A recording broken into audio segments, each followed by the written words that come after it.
ఇది జరిగిన విషయం అయితే ఏది ఏమైనప్పటికీ విషాదకరమైన సంఘటన కాబట్టి ఒక పక్కనేమో మరి ఇటు విజయశాంతి రెడ్డి అత్తగారి సైడ్ చూసుకుంటే అత్తమామలేమో మా కోడలు బంగారం అని చెప్తున్నారు. భర్త ఏమో నా భార్య చాలా మంచిది, ధైర్యవంతురాలు, ఇలాంటి ఘటనకు తను అసలు కూడా ఛాన్స్ ఇవ్వదు అని చెప్పేసి చెప్తున్నారు. కానీ ఇంకో పరంగా చూస్తే మరి విజయశాంతి రెడ్డి అన్న వాళ్ళ అమ్మ మాత్రము అమ్మ ఒకలాగా చెప్తే వాళ్ళ అన్న మాత్రం అసలు మీడియాతో మాట్లాడడానికి ఏ మాత్రం సహకరించట్లేదు.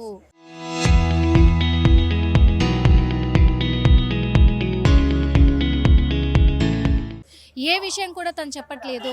వాళ్ళ తల్లి మాత్రం ఒకటే విషయం, ఆస్తులన్నీ నా కూతురు పేరు మీదే రాశాము మా అన్నీ కూడా అని చెప్తూ ఉంది. ఓ పక్క మేము మంచి కలిసి ఉంటామే అంటుంది. కానీ ఎందుకు ఇంత మనస్తాపానికి గురయ్యారు అనే విషయానికి వస్తే వాళ్ళ అమ్మ ఏమీ చెప్పట్లేదు. కానీ ఇక్కడ చెంగిచెర్లలో విజయశాంతి రెడ్డి ఇంటి దగ్గర ఉండే అక్కడ చుట్టుపక్కల ప్రాంతంలో నివాసం ఉండే ప్రజలంతా కూడా వాళ్ళందరూ మాత్రము ఒకటే చెప్తున్నారు. ఏమని అంటే కేవలము వాళ్ళ అన్న వాళ్ళ అమ్మ ఇద్దరిని పట్టుకుంటేనే నిజాలు బయటకు వచ్చే అవకాశం ఉన్నాయి. కాబట్టి వాళ్ళిద్దరిని గట్టిగా ఎంక్వైరీ చేయాలి.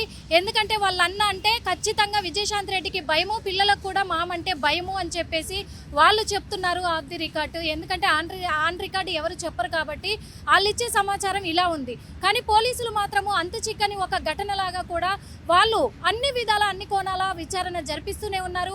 నెక్స్ట్ టార్గెట్ మరి విచారణలో భాగంగా విజయశాంతి రెడ్డి అన్న అమ్మే అయ్యుంటారా పోలీసుల టార్గెట్లో?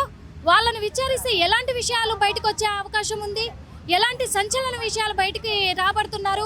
ల్యాప్టాప్లు ఫోన్లు కూడా మొత్తం ఫోరెన్సిక్ పరీక్షలకు పంపించారు కాబట్టి అవిట్లో తేలనున్న నిజాలు ఏంటి, ఆ లాస్ట్ మెసేజ్ ఎవరికి వెళ్ళింది, లాస్ట్ కాల్ ఎవరి నుంచి వచ్చింది, ఇవన్నీ కూడా పోలీసులు ఏం వెల్లడించబోతున్నారు అనేది చూద్దాం. Local to global news at your fingertips. మీ చేతిలో ఒక ఆయుధం. డౌన్లోడ్ రా TV app. Media legend Ravi Prakash is back.